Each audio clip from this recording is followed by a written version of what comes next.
What kind of town is this? Ghost, ghost, ghost, ghost. Sarah lived in the house with her two brothers Ahmad and Salim and father Sagar. His brothers were very naughty. He used to tease Sarah a lot. Sarah's father had two shops, which was run by his trusted men. Sarah had a happy family. One day Sarah's two brothers were about to go to Jhelum. Sarah's father said, "Okay, we will go on Sunday." Sarah's two brothers were very happy. On Sunday they will go for a walk. Oh, on Sunday, Sarah's father took everyone in the car and went on a journey, Sarah with her father in the front seat and Ahmed and Salim sitting in the back. They were talking. Sarah said, "Baba, have you ever been to Jhelum?" Baba said, "No. I am also a first-timer. It is because of your two brothers that I am going to Jhelum. We will all have a great time there. There is greenery and much more to see." He drove the car as it was getting late. Suddenly their car got punctured. Sarah's father took control of the car and braked on one side. No accident happened due to the speed of the car not being fast. Sarah's father got out of the car and saw that the front tire was punctured. He saw that there was a settlement ahead. He went further on foot and saw that there was a lot of noise in the village. He signed at a house. A man from honor came out. Sagar shook his hand and said that my car is punctured, and I am going towards Jhelum. If there is a puncture shop in your town, let me know, said the man. There is a shop, but at this time the worker will not be found. He has gone to town on some business. You do this. There is a hotel a little further from here. You spend the night there. Tomorrow morning the craftsman will also come. You can fix the car and leave. Sagar said, "Thank you very much, I will do the same." He came back to his children and told them that the craftsman has not been found yet. He has gone to the city for some work, so we will have to spend the night in this village. He took the children with him and started moving forward, where he showed them a hotel. When they went inside, there was a man at the counter. Sarah's dad said, "We need a room for one day." The man standing at the counter found out their name and took the room fee and gave them the room key. "Give them your belongings." The four handed their belongings to the two men and started walking behind them. The two men saw him in the room and quietly went back. Sarah's father was very sleepy, so they slept. Sarah was not getting sleep. When she came out of the room, she saw a small child. That child started moving towards Sarah. He reached Sarah. Sarah asks him, "Who are you and what are you doing here? Where are your parents?" The child had tears in his eyes. He said that my parents are dead. Sarah said, "Don't cry, tell me who you are living with now." Meanwhile, a man came there and caught the child, and said, "This child is my nephew. His parents died in an accident. Since then it's been a little crazy. The child started crying loudly. The man quickly put his hand on the child's mouth and started carrying him. The child was crying, and was waving at Sarah. Sarah found this a little strange, but she didn't think too much about it. She went back to her room. She went to the washroom and saw the mirror with red streaks on it. She panicked. When he thought about it, the lines looked like this. As if made of paint, he ran his finger over the line on the glass, and when he put his finger close to his nose, it was red. She came out of the washroom. He looked angrily at his two brothers and they started laughing. Now she grabbed her two brothers by the ear and said, "Don't make such a joke from now on, otherwise I will kill them. You two go to sleep now. And I am also sleeping." They all slept. In the morning, Sarah saw that Baba was not there. He picked up his two brothers and said that there are no sages. Let us go and find them. When the three of them went down, there was no one at the counter. They left the hotel and where their car was punctured. Sarah started moving towards this direction and saw that only men were men in the entire village. Somewhere there was a woman. While Sarah heard the sound of a car from behind, Sarah and her brothers looked back and saw that their father was in the car. Sagar took them with him and turned the car and brought them to the hotel. Sagar said, "Come on children, take your stuff." Sarah and her two brothers picked up their luggage from the hotel and put it in the car. And again they left for their destination. What a town it is. Ghost. Sagar was driving. The whole area looked troubled. Ahmed and Salim were also sitting quietly. Sagar did not find it right.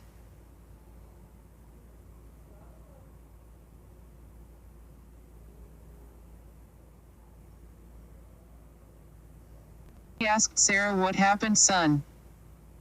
Sarah replied softly, "He was on my shoulder," Sagar said.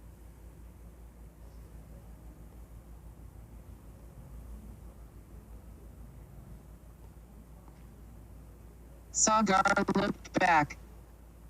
Ahmed and Salim's eyes were red. Sagar was scared. Sagar said, "What happened? Both of you feel that your health is very bad. I quickly find a hospital nearby." When Sagar sees the map on his car, he becomes more worried. Because they were in a wild area. And far ahead there was no population. Just a small hut was coming near them. Sagar said no, now left to be seen. When Sagar looked ahead, an animal was passing by. He braked immediately. The car stopped near this hut. He said, "Thank God, the brake was on time." When Sagar looked back, his two sons were not in the car. He said, "Now it is said both." When he looked ahead, both of them were standing in front of the car with their heads bowed. Sagar said, "What a joke this is. First, both of you are in bad health. And mischief is coming to you. Let's both come and sit in the car," but there was no answer for both of them. Sarah said, "Why you two are not listening to Papa?" Sagar opened the door of the car and got out. Sagar started walking towards them. When Sagar reached them, he touched both of them. Salim's eyes were completely red. Salim pushed Sagar. Sagar jumped and entered the door of a hut built by the road, and the door of the hut broke. In one of these huts lived an old man wearing a white suit. His face was radiant. And left a big one. He caught Sagar and made him sit on four legs, gave him water and started moving towards the two boys. They both started laughing and said that we will not leave these three. We joined you 50 years ago. That was not enough. The elder said yes, he was saved by my grandfather. Otherwise, you devils leave someone now. I had learned from my grandfather. Now you can't harm me. The old man read something in his mouth and blew it. At that time, the two boys fell down unconscious. The old man tied a thread on the arms of these two boys. Hearing the sound of Sarah running inside the car, the elder went to her. He said no, it shouldn't have happened. Sarah started screaming a lot. The old man backed away from him. At that time, Sarah's two brothers also regained consciousness. Sarah's father Sagar also managed himself and started moving towards the car. Sarah's father came to this elderly man and said, "Babaji, what happened to these three? And what were they talking about?" The elder said that they were dominated by giants. This is the entire abode of giants, of which these three are victims. This was when I was a 16-year-old child. I used to live here with my grandfather. My grandfather used to save people from giants. One day I went to this town while playing. There I saw three children playing on the road. I went to them and asked them, "Can I play with you?" They nodded yes. I started playing with them. They said, "We are butchers and there will be other boys with you and you. You are all animals. The three of us will cut you all." I have never played a game like this before. I got ready. I saw that they were cutting the necks of children. And the blood was flowing. I was so scared I said, this is not a game. They are really cutting necks. I started crying because of fear.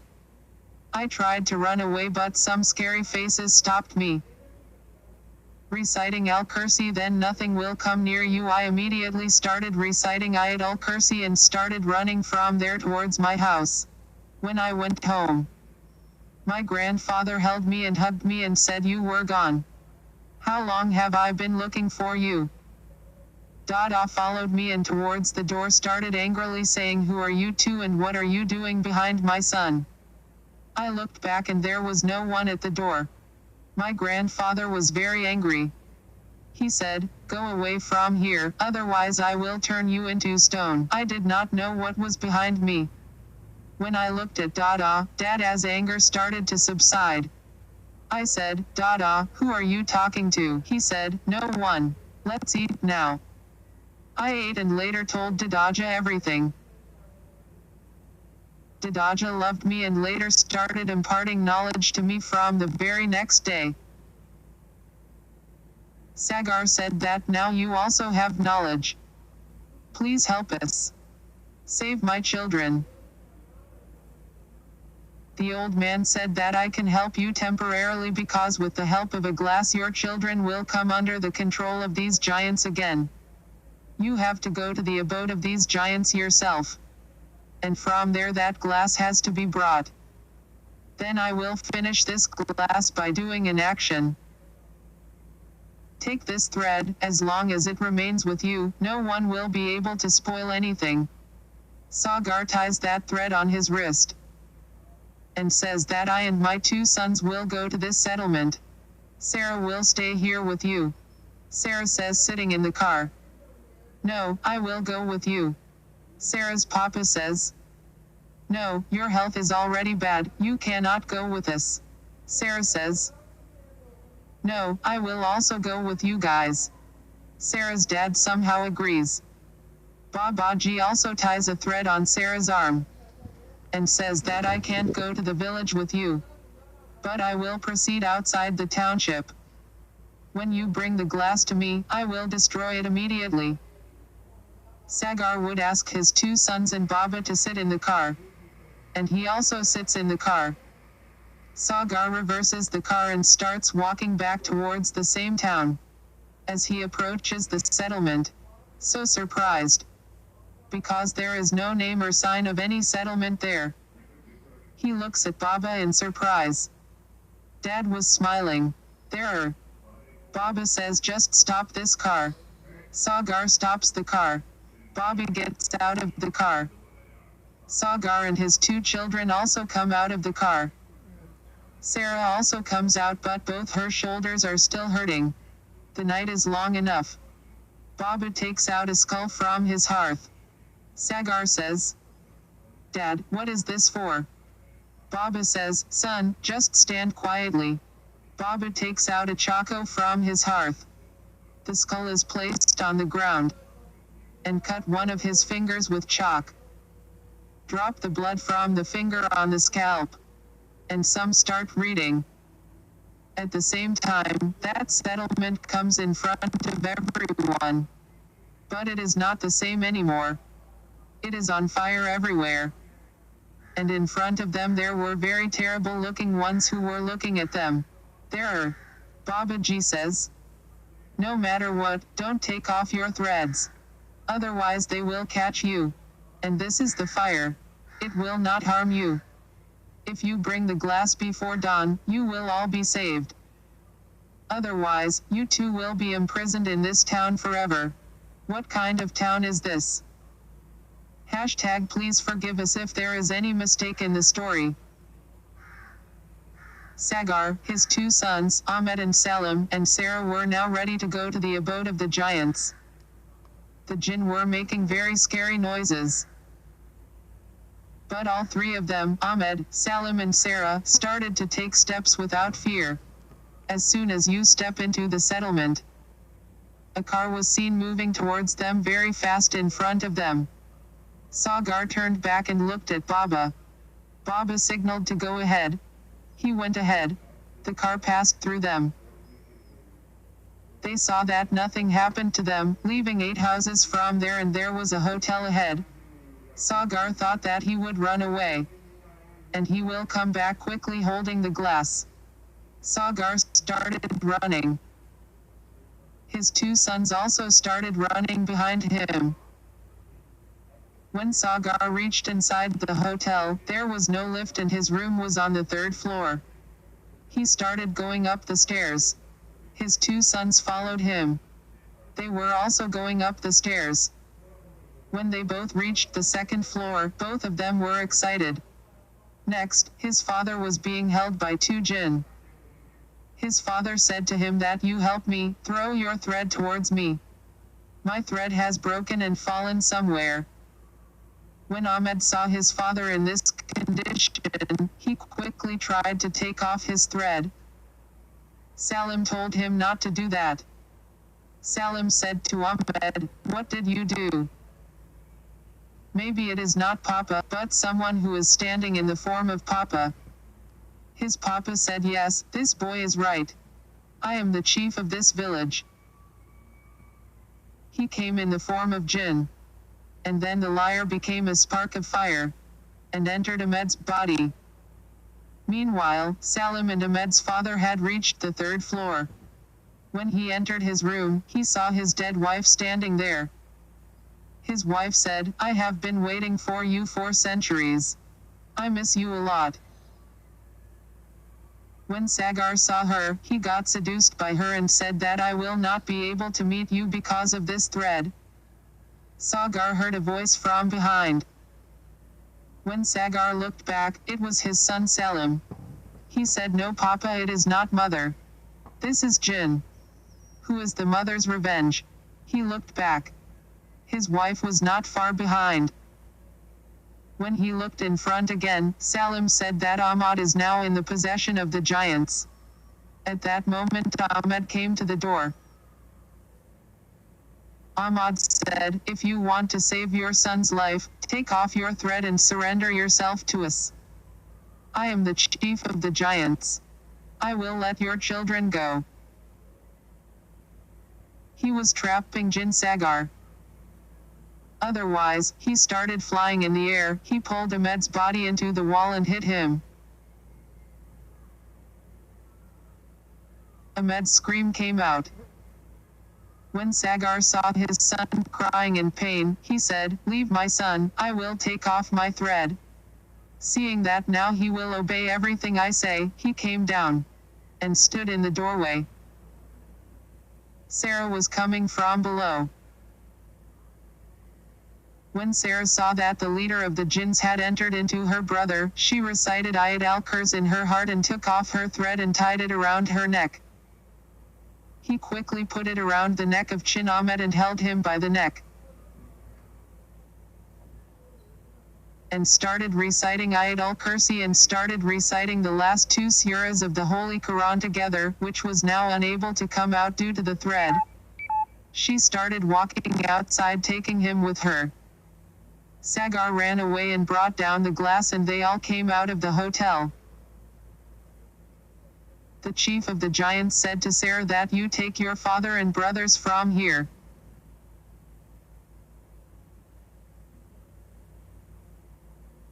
Sarah came out and said to the chief of the jinn that tell your jinn that all the people they have imprisoned, leave them alone or I will destroy you. Sagar gave the glass to Baba. Baba acted and broke the glass.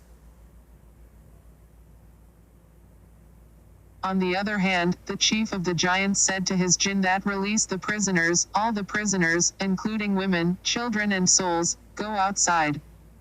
Sarah to go out. Everyone went out. Sarah said to the leader of the jinns that I will leave you on one condition.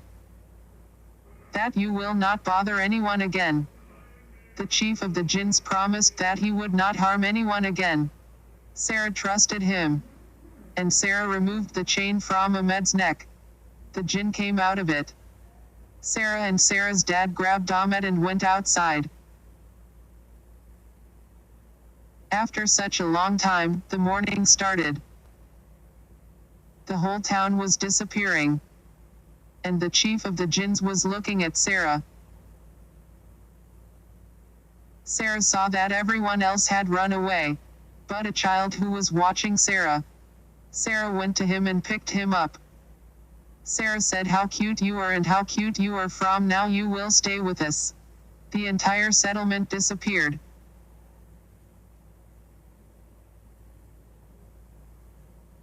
Sarah's father Sagar asked everyone to sit in the car. Everyone sat in the car. He dropped Baba at his hut and should give him some money. But Baba refused to take it. Sarah's papa said, "Baba, now you are making us angry." So Baba took the money. Sagar did not drive the car towards his house. Ahmad, Papa, now we are going to be called.